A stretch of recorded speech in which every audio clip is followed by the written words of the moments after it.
Well, welcome back to another episode of Hawk Off the Press. I'm Madison Hricik. I am the Gazette's Iowa football beat writer. And this week we have a very special guest. We are joined by Big Ten Network broadcaster and former Hawkeye, Anthony Herron. There's a lot that's happened throughout the football season, including a massive record that Anthony got an opportunity to call the game for. And that is Kirk Ferentz becoming the winningest Big Ten head coach in all history, beating Woody Hayes. He tied that at the season opener. And Anthony now gets to join us to talk about that experience and also just being a Hawkeye. So, Anthony, welcome to the podcast, and thank you so much for joining. Madison, I appreciate the invitation. I always love talking about the Hawks. So you were telling me that you get an opportunity to go back to Iowa City to call games maybe once or twice every year. So did you get to pick the game against UMass last week, or was that one that was given to you? How did you end up getting the lucky game? The process usually for me just works out where the Big Ten Network and the variety of networks with the Big Ten partnerships, the announcers will find out about roughly the first month of our schedule, the initial weeks of the season, because the majority of that inventory is non-conference games. And so between the Big Ten's partnerships with Fox and NBC and CBS, and of course the Big Ten Network, then the networks will do their horse trading for which games, which one is selecting, and those types of things. And BTN, they'll try to go about the business of getting me on at least one Iowa game early, and then from there it just sort of depends. After we get into the conference schedule, it'll just sort of depend, how the draft works out with each individual weekend with the different network partners. So they'll usually get one for me early in the year. I just end up feeling fortunate when I get one, but it's up to my bosses at the network to let me know which one I'm going to have. So it was a little bit of luck that you ended up getting the record-breaking call then in that case. So did you kind of have that, like, were you fingers crossed, like, okay, maybe I can get this one, or maybe I can get the one that he'll tie the record in, or anything like that? Well, I mean, to have the opener against Albany, then that certainly would have been the one where he tied the record. But then a different network partner had that game, and then they ended up doing Big Noon Kickoff for the Cyhawk game with Iowa State, and I've played the Cyclones as I wore the black and gold, faced them in the past, and I know what that rivalry means. So if he would have broken the record with a victory over Iowa State, I certainly wouldn't have been disappointed about that. But when the opportunity was there and the result went final against the Cyclones, I definitely went to work immediately with the Big Ten Network just to try and figure out how do we make this opportunity for the Big Ten Network as special as we can, and for Iowa viewers who watch so much Hawkeye programming on BTN over the years. How do we make sure we're doing justice to this game? And so as soon as we knew that record-breaking opportunity was going to be there for us and I was going to be on the call for it, then we started having conversations about basically how do we personalize it a little bit more than we would normally personalize a broadcast that I'm on. Yeah, because typically, and this is something I noticed almost immediately, was when you have a post-game interview, normally it's the sideline reporter that goes in. In this case, it was Danny that was there, if I remember correctly. Yeah. But you had the opportunity, you were able to leave the booth with enough time to come downstairs and do the interview yourself. Was that something that you had pitched? Was that something a producer pitched to you? How did you guys end up working it out so that you would have the opportunity to be the first one to talk to Ferentz after the game? We really just started to sort of spitball various ideas for how we could take advantage of the fact that, of course, I played for Kirk Ferentz and I was a player for him through his first few wins. I was a junior during his very first season in '99, and we won one game that year, his very first victory. And then in my senior year, we got a few more wins at that point. But to personalize it in a few different ways, just sort of how to go about that using my knowledge of the program, my relationship with Kirk, and just make sure that the information is as buttoned up as possible, but then also that we're doing justice to the history that's being set and sort of his impact on Hawkeye athletics and his relationship with Coach Fry, who I played for my first 2 years there. So we immediately started having those conversations. The game I had the week before was in Lincoln, Nebraska, and I had the same producer for the Nebraska broadcast that I did for the Iowa game the following week. And we were literally there because it was a night game in Nebraska also. So we already knew the result of the Iowa State game. So my producer, myself, my broadcast partner, Mark Followell, we all just sort of sat there even after the Nebraska game and said, all right, this is likely to be something pretty cool in Iowa next week to have this opportunity to witness history and sort of tell those stories. So we were all sitting there outside the production truck even after the Nebraska game, just starting to sort of go through some possibilities for how do we enhance the broadcast in certain ways. So things like me voicing the opening tease that we ran on television leading into the broadcast. And we ran it on social media beforehand as well, just through the Big Ten Network accounts, just with me having basically about a minute to sort of get everyone ready for the game. And sort of, we did it as sort of a letter to Kirk from me, basically. So doing that was one idea that we talked about that we ended up sort of, that came to fruition basically with me writing that and voicing that. And, that came together really nicely with some of the images and the music they used for that and some of the storylines during the game. And then, as you referenced, the post-game interview that would normally be done by, in this case, Danny Rogers or whoever the sideline reporter is. Once they mentioned the possibility of being able to get me down there late in the game, and we don't normally have a rooting interest, but from a TV perspective, we usually have some idea of what opponents might be a bit overmatched. UMass is struggling as a program. So essentially the way we discussed it was if it is a game that Iowa has pretty well in hand by then let's consider this option to be able to capture that and have it be something that we would keep secret from Kirk. We wouldn't let a lot of folks know about it, and to get me down the field for it. And when they mentioned that to me as a possibility, because it hadn't even occurred to me as something that would be likely, that would be plausible to do. I've done sidelines myself before in the past, but I've never, as I've been a booth analyst, gotten down to the field for a post-game interview before. And, once the idea was floated, I said, yeah, if we can make it happen, I'm all for it. And it somehow got pulled off. There was a lot of work that went into it beforehand to make sure everything was tightened up to be able to make it happen. And I'm really pleased they did, because it was a special thing to do. Yeah, absolutely. I remember last year before coming to Iowa, I was a color commentator and a sideline reporter for a hockey team. So I would Ah. have to leave the booth early with like 3 minutes left in a period and run across the rink to get downstairs. Wow. So but I understand how complex the logistics are. And when you know the layout of Kinnick Stadium too, it's not easy to necessarily get straight down to the field from the press box. So it definitely takes a lot of planning ahead of time. But I think it's so cool that it was, a complete surprise to everybody. From my understanding, nobody in the general media knew ahead of time. I certainly Right. did, and I had come down. I had come down to the field and was trying to get a video of the Gatorade or Powerade dump on Ferentz, and then I turn around and I'm like, "Wait, I was just talking to you up in the booth like 20 minutes ago."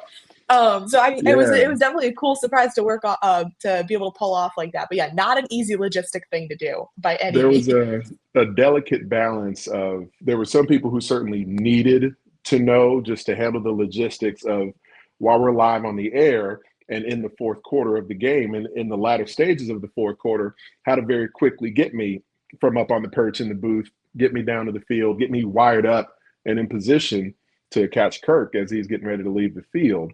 So there were certainly some key personnel who needed to know. And then even just the technological end of how to pull that off. Because you've done broadcasts before, Madison, where even having the microphone, which is live throughout the broadcast to the viewers at home. So as we got down there, I got down there by the 2-minute timeout in the fourth quarter. So then I was interacting with Mark Followell in the booth a bit from the field. So initially during that period of time, my mic was live to the TV viewers, but not to the stadium. But then the frequencies they have to be able to use, where they adjust the frequency to make my mic not only live to the television viewers for the post-game interview, but then live over the PA over the public address in Kinnick Stadium also, so the fans who were there in Kinnick can hear it in real time also. So we were there for an extended period of time on Friday after I finished my production meetings, where myself and Mark and Danny were interviewing Kirk and the coordinators, and I'm hanging out at the facility a little bit, seeing some old friends and everything. Then I went over to Kinnick to do some additional sound checks and audio testing so they could try to figure out the proper frequencies to have my mic live to Chicago, to have my mic live to the production truck that's there, to have it then when they switch the proper channels to have the frequency live in the stadium as well.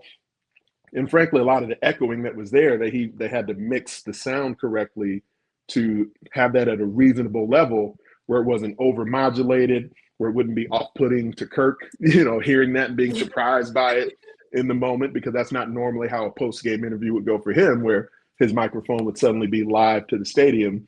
And, just knowing that he wouldn't be expecting that. So a lot of pre-planning went into it.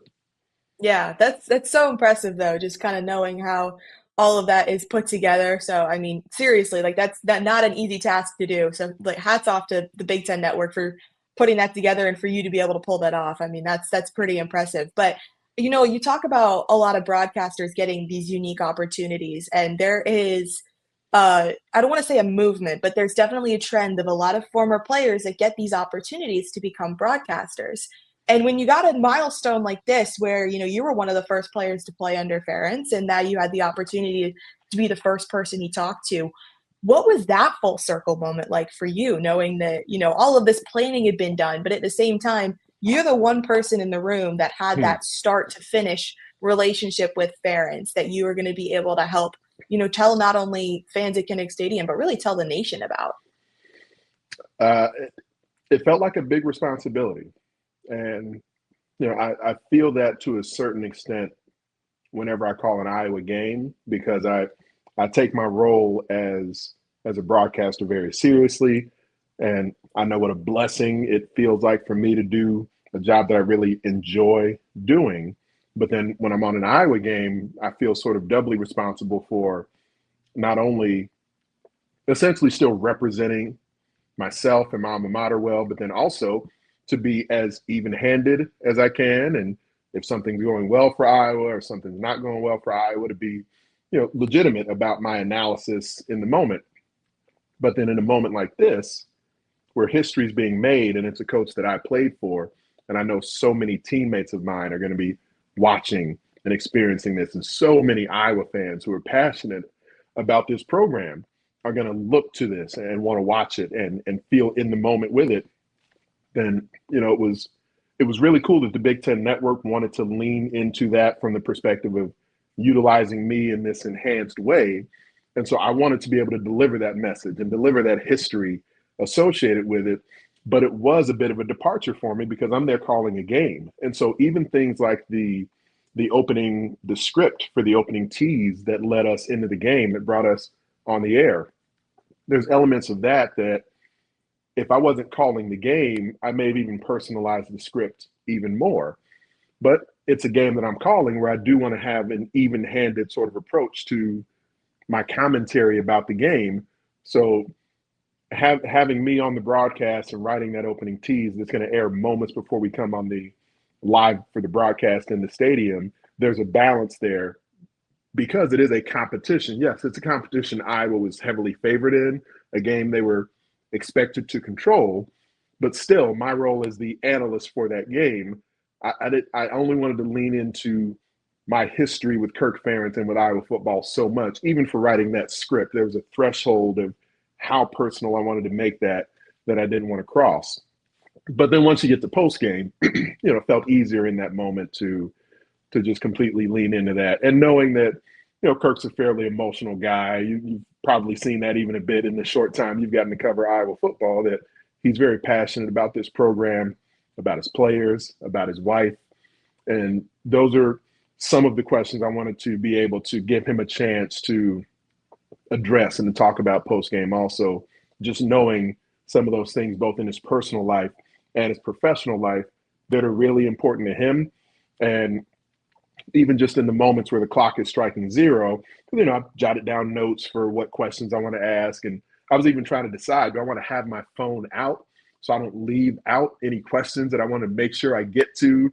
And then in the end, I decided to just keep the phone in my pocket and sort of be in the moment with Kirk. And fortunately, my eggs weren't too scrambled where I could remember everything I wanted to get to. But that wasn't part of my concern because I definitely wanted to ask him about Mary and about his kids and about Coach Fry and Joe Moore and people who've influenced him over the years. And fortunately, I was able to remember pretty much everything I wanted to get to, but that definitely was a concern of mine because the reason I'm there is because I know Kirk and I know this program, and I wanted to make sure I sort of hit what I felt like were going to be all the right notes to represent that moment.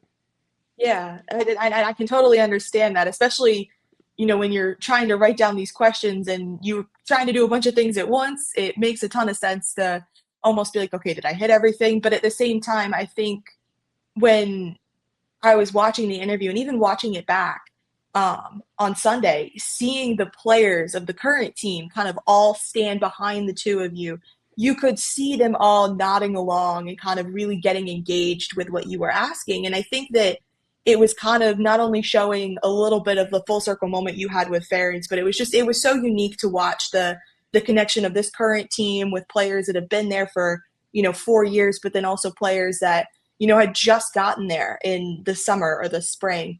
Connect with that interview as well because you could see how excited everybody was for Ferentz. But I wanted to ask, having been there for the very, very early years, you mentioned you guys only won one game, Ferentz's very first season. What do you remember most about those first two seasons of Ferentz's coaching career? What stood out to you the most as a moment of, yeah, I might not have had the best end of college career record, but you knew that he had something special that could carry on this long? His personality is so different from Hayden Fry's personality. And so at the time when the transition was happening, Coach Fry retired. My freshman year was 1997. I ended up playing as a true freshman. I didn't expect that at all. It wasn't as common back in the 90s as it's become now for guys to play right away early in their career. And that wasn't like I was 17 years old when I got to Iowa. So I'm out there at 17 playing Big Ten football against all these mammoth guys with beards and everything. And Coach Fry, his personality, his confidence, his swagger was a part of what infused the confidence in me to be willing to do that when they asked me if I wanted to play right away because they felt like I could handle it. And Kirk's personality, Hayden Fry is this really charismatic guy with all these catchphrases and just sort of lights up a room when he would walk into it. And while, Kirk was on Hayden's staff in the 80s and very much influenced by him, but he's a very different guy. He's much more subdued in his personality, much more monotone in a lot of ways in his delivery. And, there's almost sort of a matter-of-fact way that he carries himself with, but he just sort of goes about his business day in and day out. So it was, in a lot of ways, a culture shock when Kirk first got there for so many of us who were accustomed to the way Coach Fry operated. Even schematically, there's a big difference on each side of the ball with how we were operating offensively and defensively, with Kirk's approach versus what Coach Fry's approach was. And we had to adjust and we had to prepare for that. But just as we got to know Kirk more and more and got accustomed to how he was operating and the consistency that he handled himself and us with day in and day out, we got a better and better sense for, what the sustainability of his approach could end up being. And it certainly wasn't the first year in '99. I didn't have a sense that maybe history would be possible for Kirk one day then. We were just going about the business trying to figure out why aren't we winning more games? We thought we were still going to be good. The program, we were so accustomed to being winners and making bowl games and competing for Big Ten championships when Coach Fry was there. That wasn't the case in '99. As we got into my senior year in 2000, we could tell the building blocks were starting to lend better results on the field and being more competitive. And Kirk, I think, could tell that we were sort of crossing that threshold also. And he was being even more demanding of us, and his expectations, we could tell, were ramped up that much more. And then we started to turn a corner later in that season in 2000. But it took a minute. And, like Kirk has referenced multiple times, maybe in modern times here, he wouldn't have been able to be allowed that opportunity to really turn things around because back then, yeah, there was certainly a lot of angst in the fan base where Bob Stoops had immediately become a really prominent head coach at Oklahoma. There was an assumption he was going to be the guy that got the job, and he didn't. Bob Bowlesby hired Kirk instead. So that was the immediate comparison. Stoops took off running at Oklahoma and was immediately in the national championship conversation with the Sooners. That wasn't what we were doing right off the bat at Iowa. It was a slower build for Kirk and the Hawkeyes. And you have an opportunity to interact with a lot of the current team kind of throughout the prep week leading up to a broadcast and things like that. But you also say like you try to come to Iowa City as much as you can, despite, a relatively busy football season for yourself. But when you get an opportunity to interact with some of the current players, maybe it's in those interviews where you get an opportunity to learn about players you want to talk to, or just when you're getting the opportunity to just go and interact with the team, how have you noticed the character quality of athletes kind of continue the trend that Ferentz has had of demanding a lot of high success from these athletes, but at the same time having like a high character as well? Because Ferentz has talked a lot about recruiting players with not just good football ability, but having the ability to develop as a person as well. It's always been a really big deal to him, and to have someone with high off the field character, but then also competitively, there's a competitive maturity that he tries to infuse into his players, where guys recognize that there's an expectation for them to show up and do the work on a daily basis. And wait, hold on one second. Throat's really dry coming off the weekend. Been a lot of talking between Iowa and Chicago and everywhere else, but I'm sure. Yeah, there's an expectation that players will show up and do the work on a daily basis, and maybe not everyone expects that of themselves even when they first get to Iowa and when they first play for Kirk. But how consistently he reminds guys of how those building the fundamentals, building the proper work habits, and sticking to that will have them become a better player, a more competitive individual, a more decisive person, as they grow up and enter different phases of life. Just building that durability that's been sort of the hallmark of Kirk's time as the Iowa coach. He really tries to set that example for players, and he certainly works to recruit guys who are workmanlike in their approach. You certainly got to have the requisite physical tools and that potential that's there. But just as important as anything is, what are you sort of made of? What is your personality? What is in your DNA as a competitor? And he wants to try to draw the best out of you in that regard. And that hallmark has always been there from day one and game one and up until now. Mm-hmm. And I'm sure that, this interview that you got to do on the field is probably going to be, a top, not just broadcasting career moment, but just a general moment for you and your relationship with Ferentz. But, beyond that, what are some of the best memories you have as an athlete being coached under Ferentz, or even once you went on to the NFL and began your broadcasting career? He's so passionate about the guys who've played for him, and his willingness to continue to invite guys back and to advise guys over the years about, what path they're going to try to take in their career or just where they're at professionally or personally in certain moments. He takes that responsibility really seriously, in knowing the way that he can influence young people and wanting to be able to continue influencing them as they get older.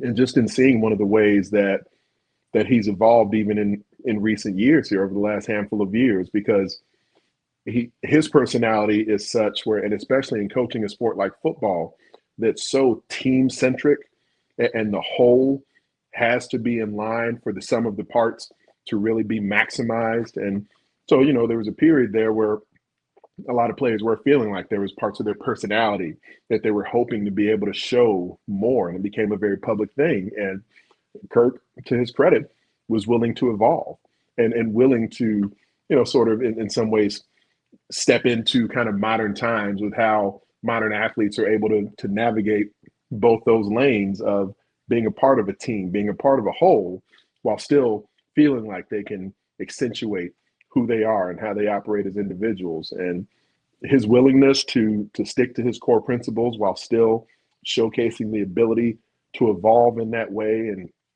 how he interacts with players and how he allows players to to feel like they're really being their full and true selves. That's one of the moments to me that stands out. I mean, I certainly was able to communicate with him during that time, right around 2020 and 2021, as the program was going through, some very public decisions and questions about things, and just watching someone who'd been in a position of power and influence and had a level of financial stability that pretty frequently someone could just stiff arm any opposition and say, I don't need to change. I've had success doing this exactly the way that I've always done it. And that wasn't Kirk's approach. Kirk said, yeah, I can listen to my current players. I can listen to my past players. I can listen to people around me and see if there are things worthy of adjusting where this will still be my program with my approach, while at the same time seeing if there's a way where everyone can feel like they've got more of a say in how we do things here. And that was, to me, one of the more impressive things that I've seen in his professional life. Of many things he's done that have been very impressive, that didn't win or lose a game in that 2020, 2021 timeframe, but the way that he very publicly went about the work of listening and talking to people and evolving to whatever extent he was willing to allow the approach to his program evolve. You don't see people in positions of power, especially when they've been there for a long time. Not everyone does that. And frankly, he didn't have to do that, but he chose to. And I respect him so much for how he handled that. Mm-hmm. And I think that, kind of shows that the whole like lead by example thing that Ferentz is very often preached as well. But I want to start turning our attention to Big Ten play for this season. You're going to be a very, very busy broadcaster moving forward now, but I'd love to get your perspective on how you think this conference as a whole is going to be looking like this year. I mean, you have a team like Indiana that came off a incredible first season under Craig Cignetti that Iowa faces after their opener this Friday. They're going to play, Indiana's playing against Illinois. So that'll be a huge matchup. But, when you look at teams like in Indiana that came onto the scene as aggressively as they did, you have Ohio State trying to return to the national championship again. What do you make of this conference? And what could this conference look like maybe in the grand scheme of things, not necessarily just specifically Iowa-centric right now? Well, the Big Ten, having claimed the last two football national championships, it's showing the depth and the power of the conference, because while Michigan won it 2 years ago and Ohio State won it last year, and those are two of the historically most preeminent brands in the sport and two of the most successful programs in the history of the sport, and they've always been associated with the Big Ten in their history. But then at the same time, you add in the West Coast teams like Oregon and USC, Washington, UCLA. So it's as deep a Big Ten as we've ever seen. And that played out, especially last season in the expanded playoff, where a team like Indiana, that has never been known for the level of history that Kirk Cignetti had with them in year one, but then he was able to make that happen and do so in such impressive fashion that while the strength of schedule that the Hoosiers took down in their wins wasn't necessarily viewed as amongst the best in the country, amongst the most impressive resumes because of their non-conference, but then they were able to blow people out in Big Ten play really frequently. And so that dominance is what pushed the Hoosiers into the playoff over teams like Alabama or South Carolina last year.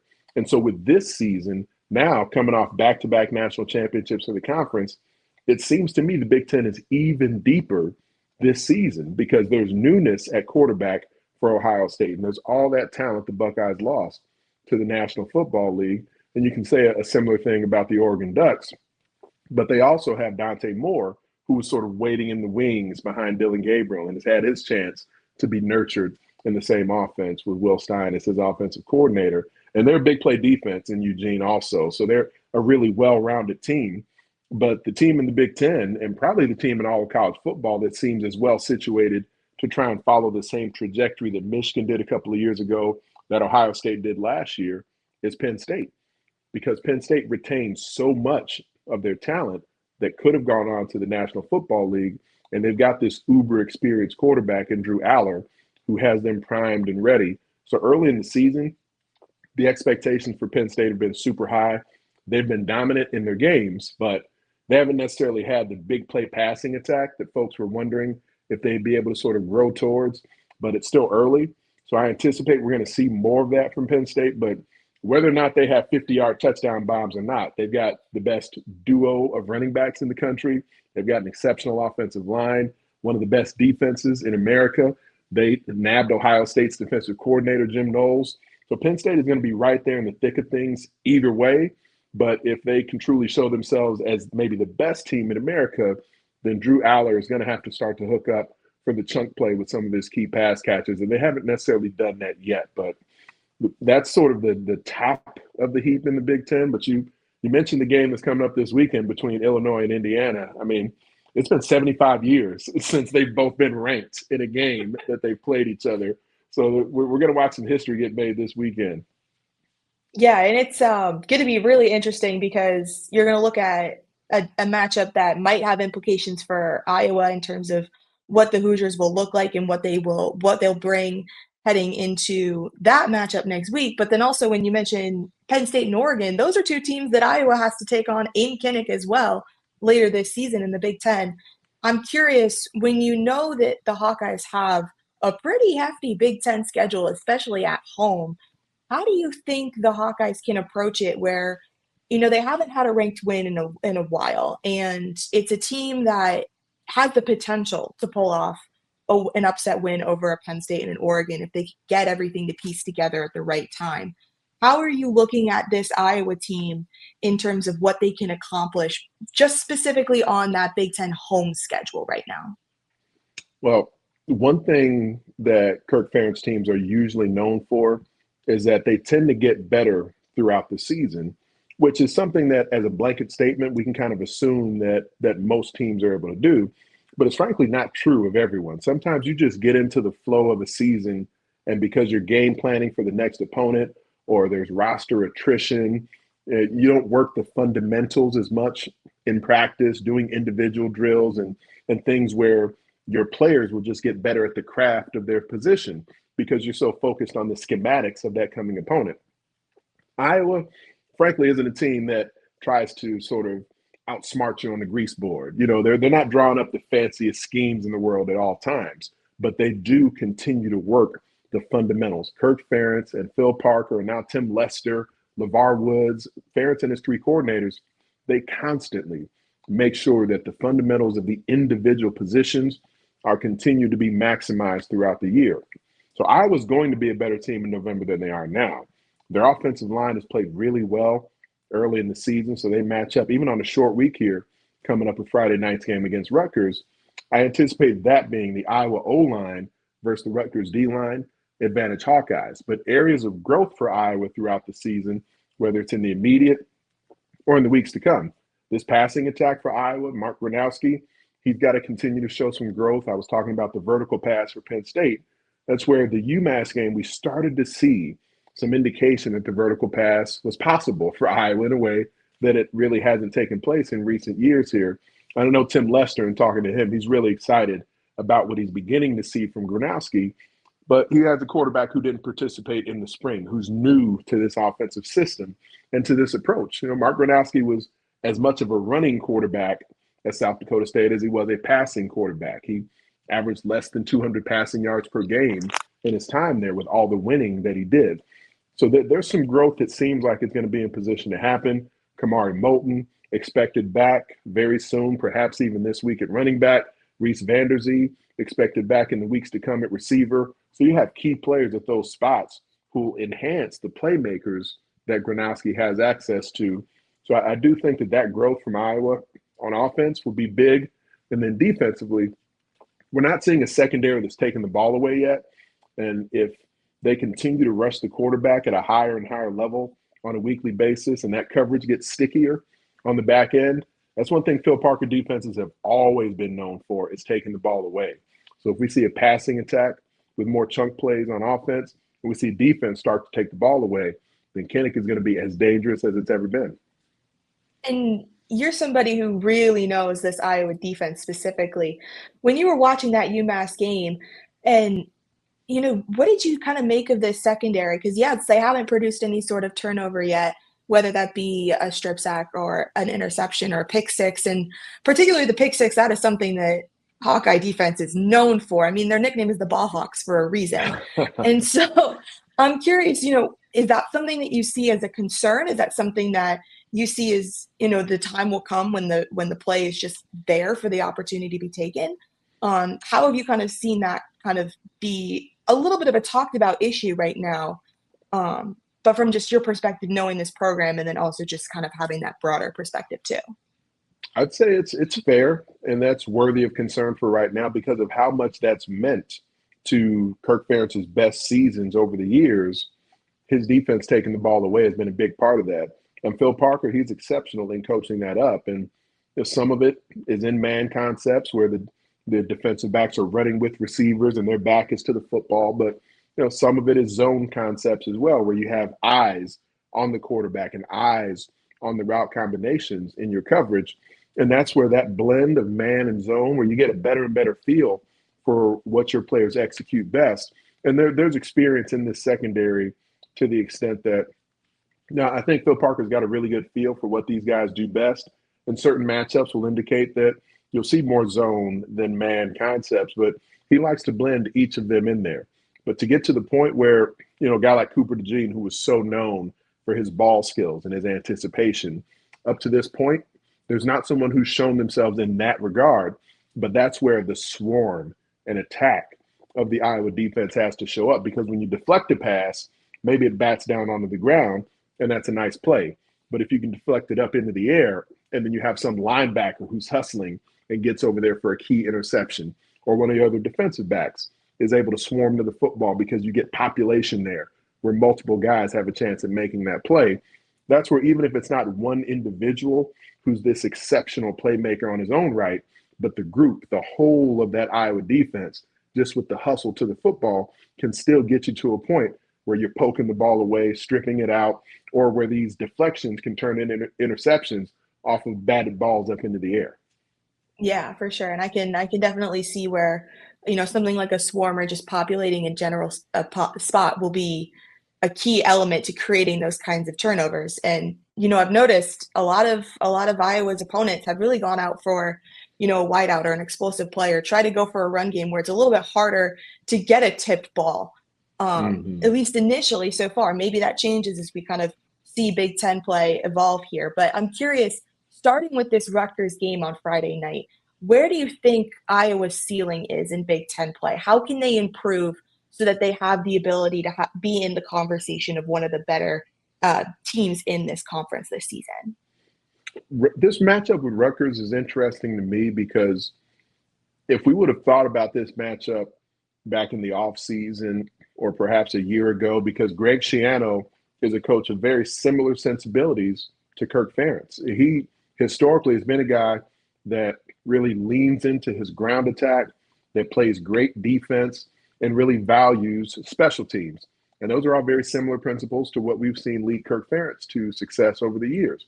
But this particular version of Rutgers actually hasn't been dominant on defense. They've leaned more into their passing attack. They've got a quarterback in Ethan Cadillac-Manis who's playing the best football he's ever played. He was in the transfer portal a couple of years ago, transferred from Minnesota to Rutgers. And so he's a multi-year starter for the Scarlet Knights now.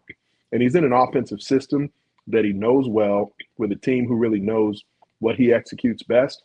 And he's playing quarterback as well as anyone in the country so far this season, one of the leading passers in the Big Ten. And that's just not a category we normally put a Rutgers quarterback or Rutgers offense in. They've been exceptional in airing the ball out. Their defense has been more susceptible than we're accustomed to. And for Iowa, their run game and their offensive line has been really great so far this season, both the traditional run game with the tailback and the QB run game. So that matchup really stands out to me. I think there's going to be more points scored in this game than we would have thought a few months ago.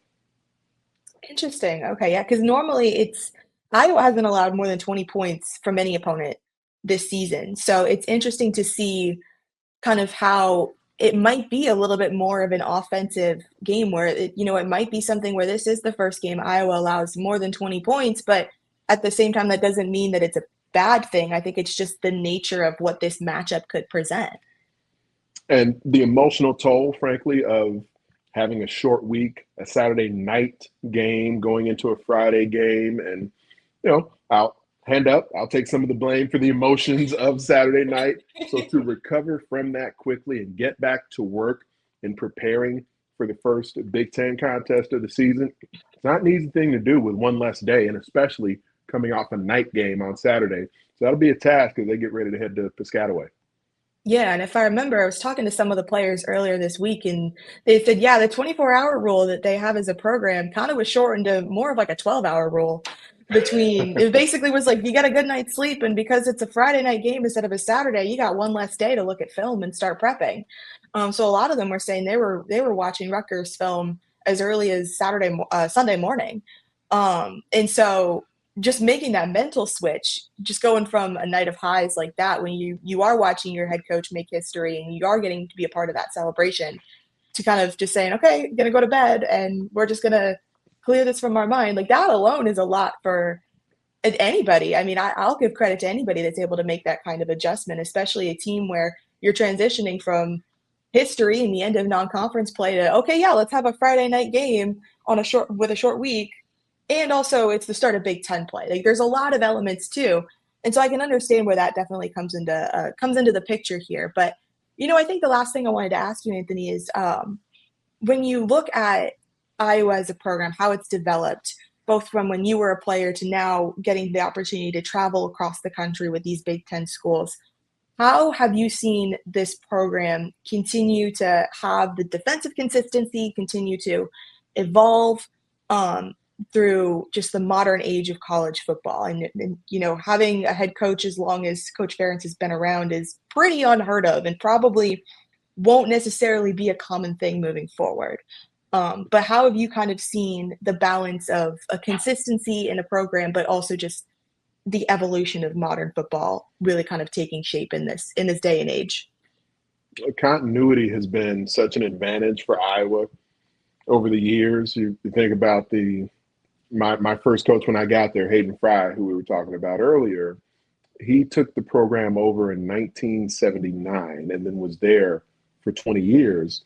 And then Kirk Ferentz gets there in 1999, and he's been there now in season 27. And you obviously have to win when you're going to allow a coach to stick around as long as each of these men got to stick around. But having an administration in place with an approach to valuing people and valuing consistency and sustainability, that's a part of where so many athletic programs at Iowa have been able to sustain success, because it's an athletic department that hasn't looked to cycle through coaches that quickly, unless some other kind of hiccup, has occurred.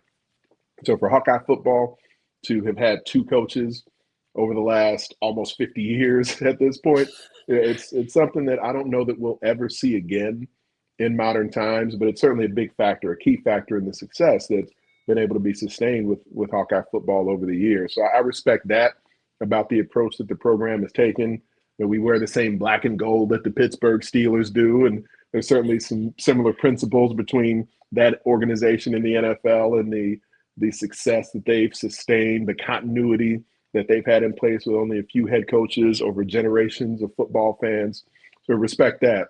But Hawkeye fans are obviously a huge part of that as well. And my wife and I, we travel the world with our son, and pretty much everywhere we go, when we have our Hawkeye gear on, we're going to see some Iowa fans somewhere, someone wearing the Tiger Hawk logo and, shouting "Go Hawks" to us, or we'll shout "Go Hawks" to them. And, it's a fan base that is passionate, that loves its team. And when you have that sort of investment and engagement from the fan base, then that can really carry things quite a long way. And that's been a huge factor for the success that's been sustained for the Hawks.